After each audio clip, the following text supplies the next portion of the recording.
बिस्मिल्लाहिर्रहमानिर्रहीम। इय्याका नअबुदु व इय्याका नस्तईन। मैं आज अपनी ISF की, अब मैं क्या कहूँ, बेटियों, हमारी फ्यूचर के लीडर्स, ख्वातीन के लीडर्स,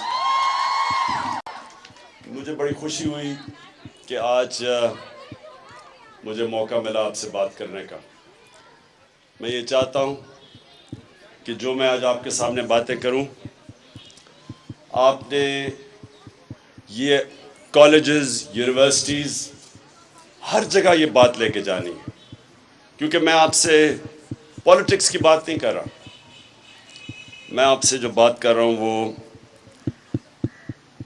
मुल्क के लिए जिहाद लड़ने की, जो हकीकी आज़ादी है, इसके लिए आप पॉलिटिक्स नहीं करते, आप जिहाद लड़ते हैं। और ये है आपकी मुस्तकबिल के लिए, आपकी आने वाली जनरेशन्स के लिए, इंशाल्लाह जब आपके बच्चे होंगे उनके लिए, ये आप अपनी फ्यूचर के लिए एक जंग लड़ रहे हैं। और ये है क्या, मैं ज़रा आपको बड़े आसान तरीके से समझाना चाहता हूँ कि ये हकीकी आज़ादी है क्या। देखिए, सबसे ज़्यादा दुनिया की तारीख में अगर किसी इंसान ने ज़्यादा अचीव किया है, ना किसी ने पहले किया, ना कोई बाद में कर सकता है, वो हमारे नबी सल्लल्लाहु अलैहि वसल्लम थे। तो उन्होंने क्या किया था? हमेशा अपने आपसे ये सवाल पूछें कि क्यों अल्लाह हमें कहता है कि उनके रास्ते पे चलो। अल्लाह का हुक्म है कि उनके रास्ते पे चलो।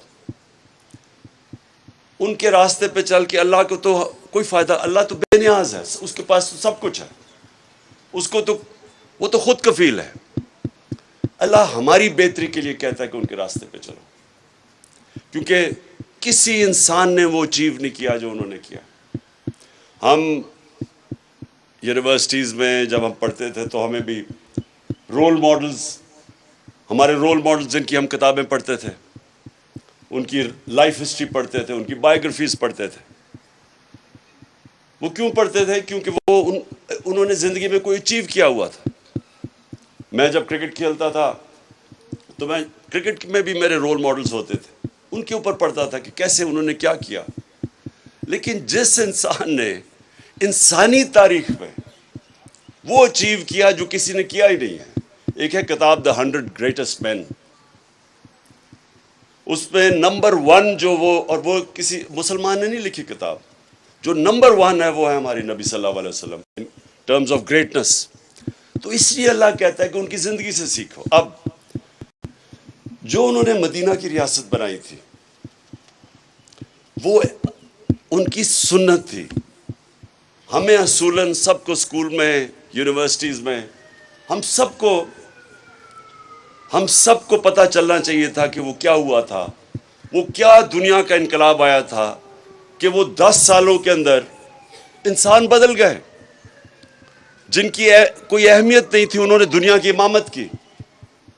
ये तारीख का हिस्सा है कि रोमन एम्पायर और पर्शियन एम्पायर, सुपर पावर्स, एकदम ये 10 साल के फिनोमेना में 622 और 632 के बीच में जब नबी सल्लल्लाहु अलैहि वसल्लम पहुंचे मदीना और जब वो दुनिया से गए, उन 10 सालों के अंदर इंसान बदल गए और उन्होंने दुनिया की इमामत की। ये हिस्टोरिकल फैक्ट है। तो क्या हुआ था?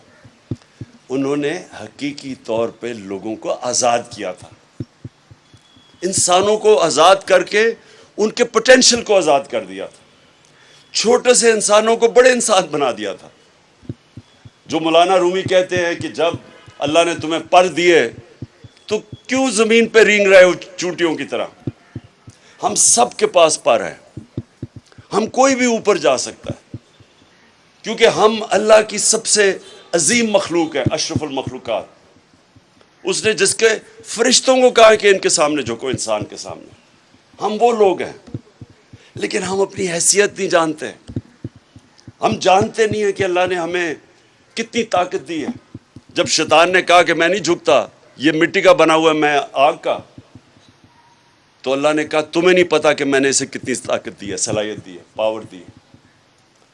तो हम सबको अल्लाह ने पावर दी है, हम सब में पोटेंशियल है कि हम कुछ भी कर सकते हैं, लेकिन हम जंजीरें बंधी हुई हैं जो रोकती हैं हमें ऊपर जाने से। तो मेरे नबी सल्लल्लाहु अलैहि वसल्लम ने मदीना में वो जंजीरें तोड़ दी, इंसानों को आज़ाद कर दिया, उनको पर दे दिए। वही लोग थे, और ये तारीख का हिस्सा है, वही लोग थे जिनकी कोई हैसियत नहीं थी दो सुपर पावर्स के सामने। 10 सालों के अंदर वो तब्दील हो गए। और वो जिस्मानी इनकलाब नहीं था, वो फिक्री इनकलाब था, ज़हनों के अंदर तब्दीलियाँ आई थी। औरतों को उन्होंने आज़ाद कैसे किया? राइट्स देके। आज भी पाकिस्तान में मैं समझता हूं कि हमने, बावजूद कि हमने कानून भी पास किया, 80% ख्वातीन को उनके इनहेरिटेंस राइट्स नहीं मिलते जो उन्होंने 1500 साल पहले उन्होंने औरतों को दिए थे, उनको राइट्स दिए थे। उन्होंने वाज़ेह तौर पे ख्वातीन के राइट्स स्पेसिफाई किए थे, कानून के अंदर उन्होंने उनको राइट्स दिए और इंसाफ दिया था, बराबर के उन्होंने इंसान बनाया था। पहले औरतें और आदमियों को बराबर के इंसान नहीं समझते थे। उन्होंने गुलामों को आज़ाद किया था। मुसलमान वाहिद मुसलमान की तारीख है कि गुलाम बादशाह बन गए। हिंदुस्तान में स्लेव डिनेस्टी थी, मामलूक जो इजिप्ट में थे वो गुलाम थे जो बादशाहत की उन्होंने। तो गुलामों को उन्होंने आज़ाद किया, ख्वातीन को आज़ाद किया। इंसानों को कैसे आज़ाद किया? इंसाफ दे के। इंसाफ जो होता है वो आपको आज़ाद करता है। जब मुझे कानून प्रोटेक्ट करता है ताकतवर से, तब मैं आज़ाद होता हूँ। आज आप अगर बदतरीन गुलामी इंसानों की देखनी आपने, तो अंदरून सिंध चले जाए। जिस तरह वो इंसानों को, वो उनके ताकतवर, उनके वडेरे इंसानों को रखते हैं, मैं आपको यकीन दिलाता हूँ कि मैं जितना बाहर मगरबी दुनिया में सफ़र किया है, जानवरों को इस तरह वहाँ मगरब में रखे, उनके ऊपर वो जेल में डाल देते हैं। जानवरों से अगर वो जुल्म करें, वो लोगों को जेल में डाल देते हैं वहाँ। जो इंसानों से जुल्म होता है, ख़ास तौर पे मैं अंदरून सिंध की बात कर रहा हूँ, कि कोई उनके राइट्स नहीं है। तो जब आपके हकूक़ नहीं होते, तो फिर इंसानी माशरा नहीं रहता, वो जानवरों का माशरा बन जाता है। जानवरों और इंसानी माशरे में फ़र्क ये होता है कि इंसानों के माशरे में इंसाफ होता है। जब इंसानी माशरे में इंसाफ नहीं होता, फिर वो जानवरों, बल्कि जानवरों से भी नीचे चला जाता है वो माशरा। इसलिए उन्होंने सबसे पहले इस्टेब्लिश किया इंसाफ। और इंसाफ क्या था उनका? कि उनके बाद मदीना की रियासत में 2 खलीफा वक्त अदालत में जाते हैं, खलीफा होते हुए अदालत में पेश होते हैं। और हज़रत अली रज़ियल्लाहु ताला एक यहूदी से अदालत में केस हार जाते हैं खलीफा होते हुए, क्योंकि जो काजी है वो उनके बेटे की गवाही कबूल नहीं करता। हज़रत अली यानी उनका मुकाम देखें, एक यहूदी शहरी से केस हार जाते हैं। आप सोचें कि वहाँ इंसाफ का क्या लेवल होगा, क्या स्टैंडर्ड्स होंगी। आज आप सोच सकते हैं कि किसी भी मगरबी माशरे में जिसमें हमारे से बेहतर इंसाफ का निज़ाम है, वहाँ कोई उनका हाकिम हो, उनका सरबराह हो, वो एक किसी और माइनॉरिटी से केस जीत हार जाए, वहाँ भी तसव्वुर नहीं है। तो ये था लेवल उनका इंसाफ का, जिसकी वजह से इंसान आज़ाद हो गए, जिसकी वजह से उनकी परवाज़ ऊपर चली गई, जिसकी वजह से उन्होंने कई 100 साल तक दुनिया की इमामत की, वर्ल्ड लीडरशिप की। उन्होंने हर चीज़ में, चाहे वो साइंसेस हों, चाहे वो किसी इनोवेशंस, हर चीज़ में वो आगे निकल गए, क्योंकि इंसान आज़ाद हो गए।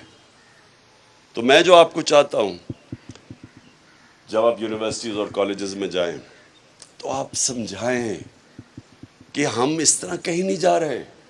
इस तरह के निज़ाम में जिस तरह चोर ऊपर आके बैठ जाएं, माने हुए मुल्क के डाकू अगर मुल्क के ऊपर बैठ जाए, आप एक फैक्ट्री के ऊपर चोर बैठा दें, वो फैक्ट्री आपकी बंद हो जाएगी।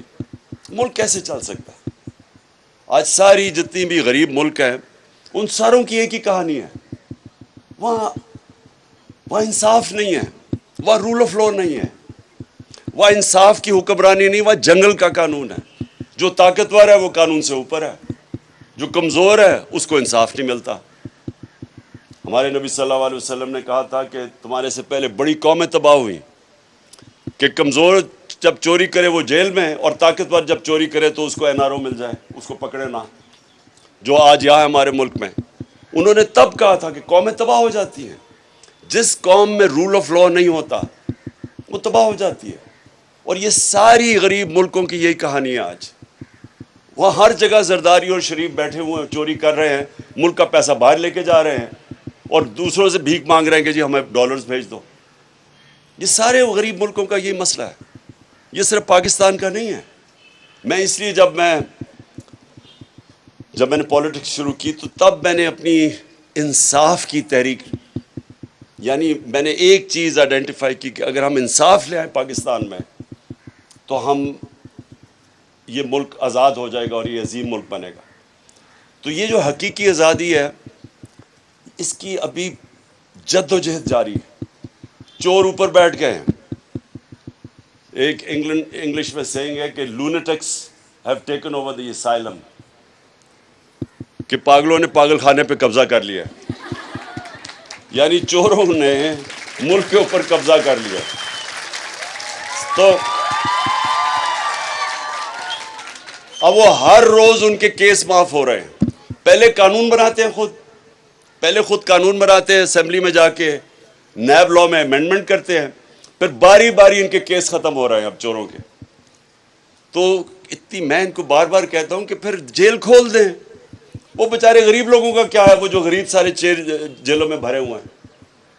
और इसलिए ये याद रखें कि जब तक हम इसके लिए जद्दोजहद नहीं करेंगे, ये जो अब हमारे साथ मुल्क से हो रहा है, ये अगर हम अब खड़े इसके लिए नहीं होंगे तो वो फिर कौमें तबाह हो जाती हैं। कुरान की आयत है कि मेरी ज़मीन पे निकल के देखो कितनी कौमें तबाह हुई जो मेरे हुक्म पे नहीं चली। कौमें रहती नहीं हैं, तबाह हो जाती हैं। यूगोस्लाविया नहीं है अब, पहले एक हमारे ज़माने में एक मुल्क था, वो ख़त्म हो गया। सोवियत यूनियन नहीं रही अब, वो रशिया, वो थोड़ा सा रह गया। हमारे होते होते ईस्ट पाकिस्तान अलहदा हो गया, बांग्लादेश बन गया। तो ये ना समझे कि मुल्क रह जाते हैं। जब तक मुल्क अपनी इंसाफ के लिए जद्दोजहद नहीं करते, अपने हकूक़ के लिए, अपने राइट्स के लिए, अपनी आज़ादी के लिए कौमें नहीं खड़ी होती, वो फिर कौमें तबाह हो जाती हैं।